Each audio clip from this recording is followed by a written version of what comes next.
Yeah, I mean, there's always an unknown going into something like this. I like to say we're cautiously optimistic, until you get out there and the bullets are flying. You're not exactly sure how it'll all play out, but I know this: they're prepared. They've had great focus. I like where they're at, their heads at. It's our job to put them in a position to be successful, and if we do that, some good things can come of this season. What's the key to making good in-game or halftime adjustments? I mean, if you're waiting to halftime, in my opinion, to make adjustments in the NFL, you're waiting too long. I think that it's how you communicate in between series that you're always never wasting an opportunity, because the possessions are so precious in the NFL. The game goes by so quickly. There's so few plays.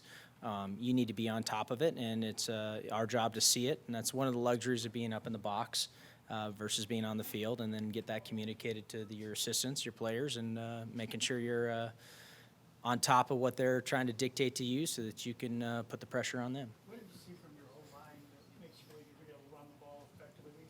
Frankly, we didn't see a lot of it in the preseason. One big run by Royce, but what is it about this group that makes you even know run?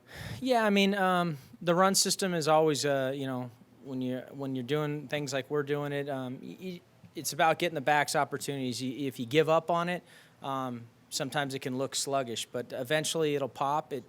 When you don't take a lot of preseason reps, when you don't do a lot of live action, sometimes the run game takes some time to get flowing. It could be a quarter, it could be a half, it could be a game. You don't know that, but you can't give up on it. And I think our goal is to always be balanced, and I look forward to trying to make that happen on Monday night. Coach, do you think the struggles that the Bears and Packers had on offense is likely to happen to a lot of teams on offense because of the way preseason has seemed to change? Yeah, I think that's part of it. I mean, obviously, it takes a little time, no matter who you are, to shake the rust off.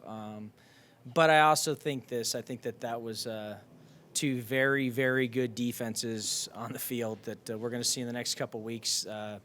Arguably, the best in the league last year for sure were the Bears. So, I think that, that had a combination of it, maybe some rust. But, I think every situation is a little bit different. Ours is our own. Yeah, so. What strategy will you use to not start with that kind of run?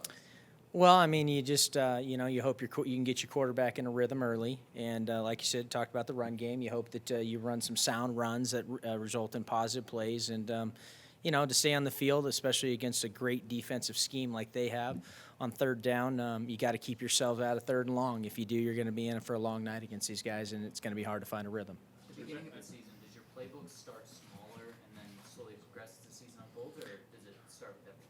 No, I mean, in the end, everyone has a foundation. I mean, we have our foundation of offense, and you pull from that foundation to build your plan every week, and it changes with matchups and their strengths and your weaknesses, and vice versa, and you just try and put your players in position. But the volume is, it'll always be relatively the same every week. What kind of insight does Vic give you from his perspective as a lifelong defensive coach to help you? Honestly, he's helped me grow in ways I probably couldn't have imagined before I got here. One, just practicing against him every day and his style of defense is very difficult.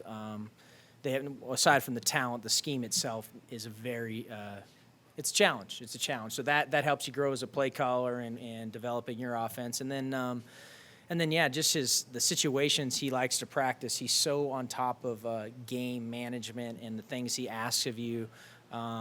He's just really asking a lot of you to be on top of it, players and coaches, and that helps just elevate our game. So in those critical situations, you're just kind of trusting what you've been doing in practice, and you've seen it be successful, and you can execute in the game because you believe in it. For a guy like Elijah to be a backup at 3 spots, I get it's very common among reserves, but what did you see in him throughout, OTAs, camp, preseason that give you the confidence to do that? Yeah, I think Elijah has a great deal of talent. I just think he's tough, he's physical. I think the experience last year at the end of the season playing some guard helped him grow as a player, probably gave him some confidence. But I think he's naturally a tackle. I think he's a very good tackle that's just continuing to grow as a player and scratching the surface. So I like all his physicality and his ability and his intelligence and his instincts to play the position. But I think he's also has enough mental awareness at a young age and definitely the physical traits that if he has to bump inside, he can be very effective.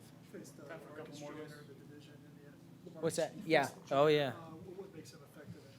You know, I'll tell you that in 17, when he was their nickel, thought he was as good a nickel as there was in the league. Have a great deal of respect for him. Great instincts, great player, great around the ball.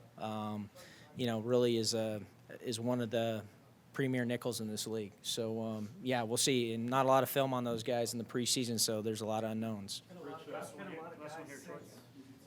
was here, now Joe Flacco, Super Bowl champ. What should fans expect for him on Monday night? Basically his debut as a Bronco. Yeah, I mean, again, it's the ultimate goal is to find a way to win, regardless of the score and the output of the offense. It's to take care of the football, to put to help people around you be better players by putting them in the right position, whether it's throwing accurately or getting us in the right play or just being a great leader. And I think he's done a great job of that. He's had a great week of practice, and we'll see how it goes on Monday night. You never know how it's going to play out, but. Feel good where he's at and look forward to seeing it on Monday night. Excited about the opportunity. Okay, thanks, Coach. Thanks, Rich.